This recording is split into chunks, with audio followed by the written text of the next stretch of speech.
Here now recognizes the gentlelady from Virginia, Ms. Kiggans.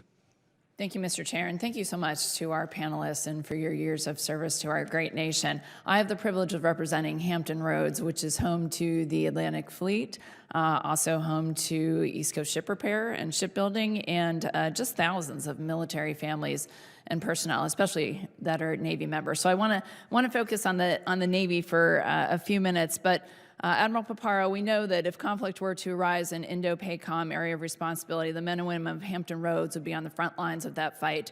And I know that we are very focused on the Pacific and on the West and on the West Coast, but can you just speak to me about the importance of the Atlantic Fleet in your mission in the Indo-Pacific? Because we know that when things arise in the Middle East, Israel is a perfect example. After October 7th, we sent the Ford and the Eisenhower to that region of the world, but the Indian Ocean and the Indo-Pacific is not too far away. So just speak to me about the important role of the Atlantic Fleet and specifically the carrier air wings from Naval Air Station Oceana in my district, what that means to your mission. Congresswoman, thank you also for your service to the nation as a U.S. naval aviator, and those of the many members of your family that have served or are serving at this very time.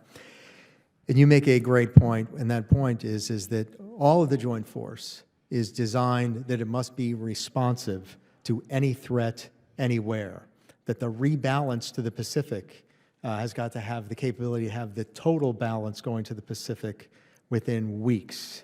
And so presently in our plans of record, the Atlantic Fleet is very well represented in the Indo-Pacific, and not just in the Indian Ocean, but in the Pacific itself. It would be key and critical and indispensable to combat success. And how important to your mission is investment in the upkeep of places like our East Coast master jet base that would provide those carrier air wings? There can be no difference across the force from a standardization standpoint about the readiness of the facilities to support training and operations. And that is precisely because every force has got to be ready to fight the pacing threat. And so we currently have F-18 squadrons, which are great and fulfilling the mission, but are also aging. And so I just want to ask you specifically, how would an F-35 integration help with your mission? F-35s are critical, and we cannot make that transition fast enough across the force, and F-35s must be a part of the Atlantic Fleet, in my humble opinion.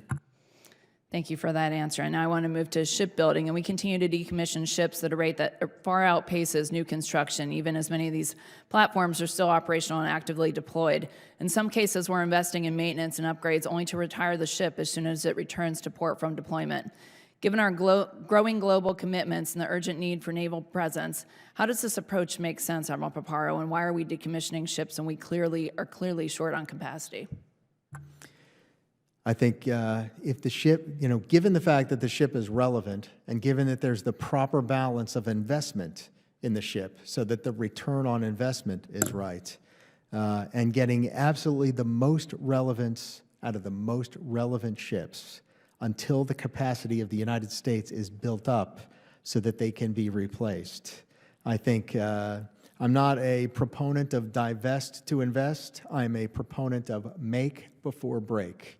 And I'd prefer not to decommission combat-relevant capabilities until its replacement is on board. So its sailors and Marines can properly transfer to that platform and get into the fight.